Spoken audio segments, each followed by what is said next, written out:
Let's explore the impact of stock dividends and stock splits. Let's say ABC has earnings of 100 million and 100 million shares outstanding. What is its earnings per share? And you own 10,000 shares. How much is your stock worth immediately before the announcement? Now, assume they announce a 50% stock dividend. For every share you own, you will receive 1/2 of a share. Immediately after you receive the shares, how much is your stock investment worth? Okay, so here's what we know, and I've worked this ahead of time just to save some time in the demonstration. If I can choose the right cell here. Okay, so earnings were 100 million. We were given that, and shares outstanding, just to make it simple, was also 100 million. Therefore, earnings per share is $1. And how we calculate that is we simply take the earnings and divide it by the shares outstanding. Okay, and I'm using Excel to put this together. So we're dividing cell C9 divided by C10. So the value of your shares is $10,000. Simply take the 10,000 shares you own times the dollar earnings per share, and that would be the value of your shares.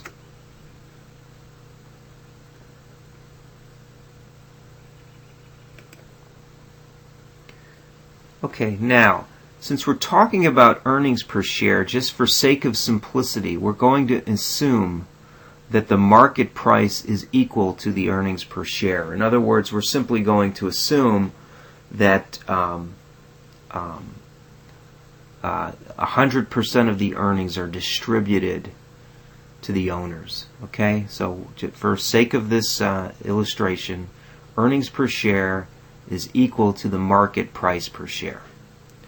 Okay, so to show this impact, what happens after the stock split? Well, again, we had 100 million in earnings, but now for shares outstanding, we have the 100,000 of shares times 1.5, because there was 1/2 a share given for every share that was outstanding. So now if we calculate earnings per share, we divide the earnings by shares outstanding, and we come up with 67 cents. Now we're going to assume that the market price is going to immediately be reflected for the dilution of the shares and the dilution of earnings per share. So we'll assume market price is equal to earnings per share.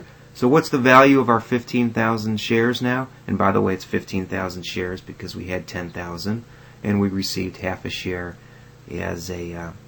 as a stock dividend, or either a stock split. The effect is the same. And we come up with the same 10,000. So what's our change in value? It's 0. Now, so the purpose of this is to illustrate that from a theoretical point of view, stock dividends and stock splits don't impact the value of your shares. Now, there may be a signaling effect that takes place in the marketplace, but from a theoretical point of view, it has no change in value. It's as if the company took your stock certificates and said, here, let me borrow them for a minute. I'm going to cut off a piece, and then they give you both pieces back. The result of that transaction has no impact on the earnings of the corporation. There's nothing that changed in the cost structure either to lead you to conclude that earnings will now be either higher or lower. Nothing changes. It all just changes in the amount of paper you hold.